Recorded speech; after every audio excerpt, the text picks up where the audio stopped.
দুই দফা বন্ধের পর উৎপাদনে ফিরেছে চাঁদপুরের ১৫০ মেগাওয়াট কম্বাইন্ড সাইকেল বিদ্যুৎ কেন্দ্র।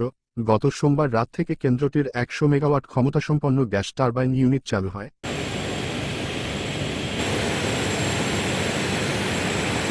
তবে এখনও সচল হয়নি ৫০ মেগাওয়াট ক্ষমতাসম্পন্ন স্টিম টারবাইন ইউনিট। কেন্দ্রটিতে পুনরায় উৎপাদন শুরু হওয়ায় স্বস্তি প্রকাশ করেছে কর্মকর্তা কর্মচারীরা।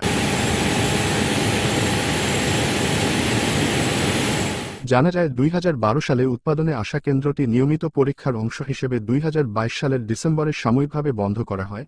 পরীক্ষা নিরীক্ষার পর ২০২৩ সালের মার্চে গ্যাস টারবাইন ইউনিটটি চালু করতে গেলে ধরা পড়ে গ্যাস বুস্টার যন্ত্রের ত্রুটি। রিজার্ভে থাকা গ্যাস বুস্টারটি আগে থেকে অকেজো থাকায় বন্ধ হয়ে যায় বিদ্যুৎ উৎপাদন কেন্দ্রটি।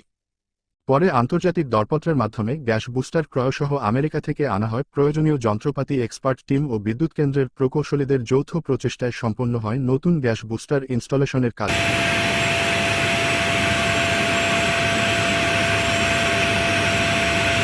দীর্ঘ ১৪ মাস বন্ধ থাকার পর গত ১৮ মার্চ উৎপাদনে আসে ইউনিটটি। তবে উৎপাদনে যাওয়ার মাত্র ১৭ দিন পর একটি জেনারেটরের বেয়ারিংয়ে ওয়েল লিকেজ থেকে ঘটা অগ্নিকাণ্ডের ঘটনায় পুনরায় বন্ধ হয়ে যায় কেন্দ্রটি। অবশেষে প্রায় ১ মাস ১০ দিন পর শুরু হয় বিদ্যুৎ উৎপাদন। ২০১০ সালের ২৫শে এপ্রিল প্রধানমন্ত্রী শেখ হাসিনা এই বিদ্যুৎ কেন্দ্রের ভিত্তিপ্রস্তর স্থাপন করেন। ২০১২ সালের মার্চ মাস থেকে বিদ্যুৎ উৎপাদন শুরু করে কেন্দ্রটি। চীনা কোম্পানি চেংদা ইঞ্জিনিয়ারিং লিমিটেড ১,২০০ কোটি টাকা ব্যয়ে এই বিদ্যুৎ কেন্দ্রটি নির্মাণ করে।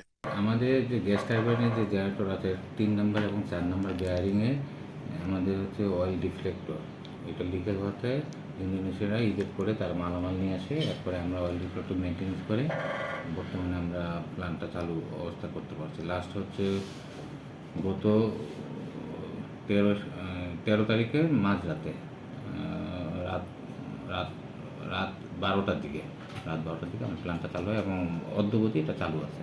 তা আমরা এখন গ্যাসের অভাবে বর্তমানে আমরা 70 মেগাওয়াট পর্যন্ত আমরা দিতে পারতেছি। আমাদের যদি পর্যাপ্ত গ্যাস পেয়ে যাই তাহলে 100 মেগাওয়াটে এটা আমরা যাব। আর বর্তমানে রানিং কন্ডিশনে আমার এই প্ল্যান্টটা আছে আর কি, কোনো সমস্যা নেই। কাইন্ডটা এই আমাদের যারা ইন্ডোনেশিয়ান এক্সপার্ট আছে ওনারা 3 দিন মনিটর করবে, মনিটর করে ওরা যদি সার্টিফাই করবে তাহলে কন্টিনিউ থাকবে।